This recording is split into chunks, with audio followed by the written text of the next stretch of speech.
Hi friends, বাবুস কিচেনে সবাইকে welcome করে আজ আমি আপনাদের সামনে আরও একটি রেসিপি নিয়ে হাজির হয়েছি। আজকের রেসিপি হলো ঘুগনি, স্পেশাল ভাজা মশলার স্বাদে বানানো ঘুগনি। তা চলুন যাওয়া যাক রেসিপির দিকে, আমি কিভাবে বানিয়েছি এই রেসিপিটি।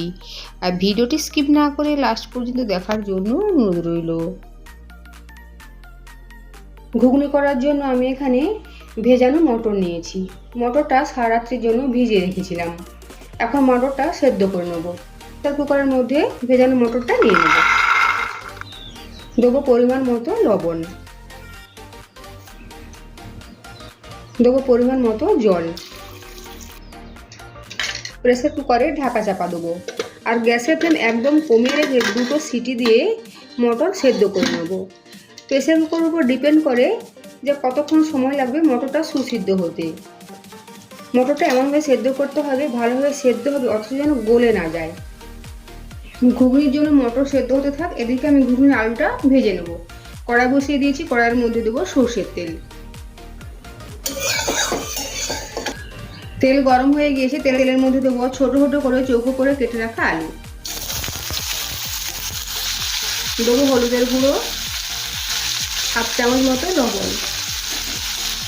লবণ আর হলুদ আলুর সাথে খুব ভালোভাবে মিশিয়ে নেব আর ঢাকা চাপা দিয়ে আলুটা লাল লাল করে ভেজে নেব। আলু ভেজে নিয়েছি, এখন তুলে নেব। দেখুন ঘুগনির মটর ভালোভাবে সেদ্ধ করে নিয়েছি। ঘুগনি বানানোর জন্য আমি এখানে একটা বড় সাইজের পেঁয়াজ হ্যান্ড চপারে করে চপ করে নিয়েছি আর সাথে নিয়েছি একটা মিডিয়াম সাইজের টমেটো আর দুটো কাঁচা লঙ্কা। এটাও আমি হ্যান্ড চপারে করে একদম মিহি করে চপ করে নিয়েছি। আর সাথে নিয়েছি ভাজা মশলা।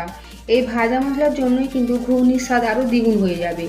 এই ভাজা মশলার মধ্যে রয়েছে শুকনো লঙ্কা, গোটা জিরে, গোটা ধনে, পানমৌরি, লবঙ্গ, দারচিনি, এলাচ আমি শুকনো কড়াইতে ভেজে গুঁড়িয়ে নিয়েছি। আর বাকি সমস্ত উপকরণ আমি রান্নার সময় বলে দেবো। এখন যাব নেক্সট প্রসেসে। আলু ভেজে তুলে নেওয়ার পর অল্প পরিমাণে কড়াইতে তেল ছিল, তার মধ্যে আমি আরও কিছুটা সর্ষের তেল দিয়ে দিয়েছি। এখন তেল গরম হয়ে গিয়েছে, তেলের মধ্যে ফোড়নে দেবো অল্প করে গোটা জিরে আর তেজপাতা, দেবো কুচিয়ে রাখা পেঁয়াজ,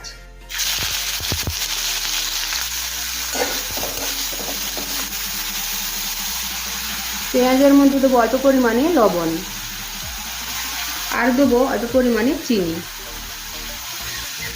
পেঁয়াজটা হালকা লাল করে ভেজেছি, এখন দেবো আদা রসুন পেস্ট মিলিয়ে 1 চামচ। সাথে দেবো টমেটো আর কাঁচা লঙ্কা কোচানো।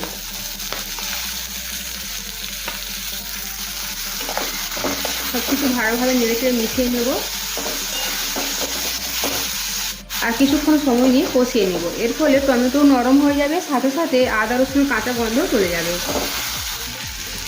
আদা রসুন টমেটো পেঁয়াজের সাথে কিছুক্ষণ সময় নিয়ে কষিয়ে নিয়েছি। এখন দেবো কিছু গুঁড়ো মশলা, দেবো হলুদের গুঁড়ো হাফ চামচের কম, জিরের গুঁড়ো, অল্প করে ধনে গুঁড়ো, অল্প করে গোলমরিচের গুঁড়ো, হাফ চামচের কম কাশ্মীরি লাল লঙ্কার গুঁড়ো। যেহেতু এখানে আমি কাঁচা লঙ্কা দিয়েছি আর গুঁড়ো লঙ্কা দিলাম না ঝালের জন্য, কালারের জন্য কাশ্মীরি লাল লঙ্কা গুঁড়ো দিয়েছি। অল্প পরিমাণে গরম জল দিয়ে মশলা কষিয়ে নেব।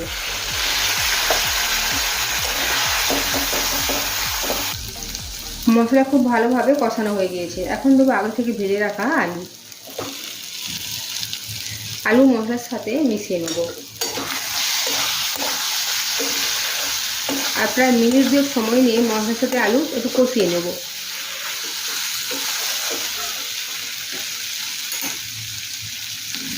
প্রায় 2 মিনিট পরে দেবো সেদ্ধ করে রাখা মটর। আবারও সব কিছু ভালো করে মিশিয়ে নেব।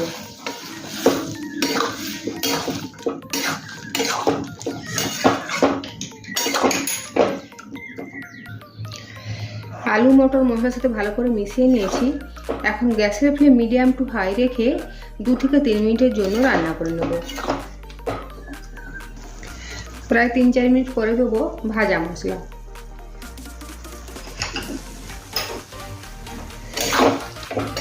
ভাজা মশলা ঘুগনির সাথে মিশিয়ে নেব আর দেবো পরিমাণ মতো জল। এখানে আমি গরম জল ব্যবহার করছি। যেহেতু আলু ভাজার সময় 80% প্রায় সেদ্ধ হয়েই গিয়েছিল, তাই আলু সেদ্ধ হতে বেশি সময় লাগবে না। তাই গ্যাসের ফ্লেম একদম কমিয়ে রেখে 10 মিনিটের জন্য ঢাকা চাপা দিয়ে রাখবো। আর মাঝে দিয়ে দেবো স্বাদ মতো লবণ।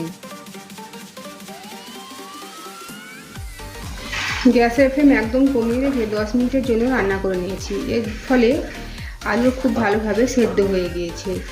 এখন গ্যাসের ফ্লেম অফ করে দেবো আর ওপর থেকে দেবো ভাজা মশলা হাফ চামচ। ঢাকা চাপা দিয়ে 5 মিনিটের জন্য রেখে দেবো, তারপরে পরিবেশন করব।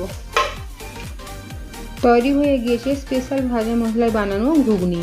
ওপর থেকে আমি কোচানো পেঁয়াজ, ধনেপাতা, লেবু দিয়ে পরিবেশন করেছি।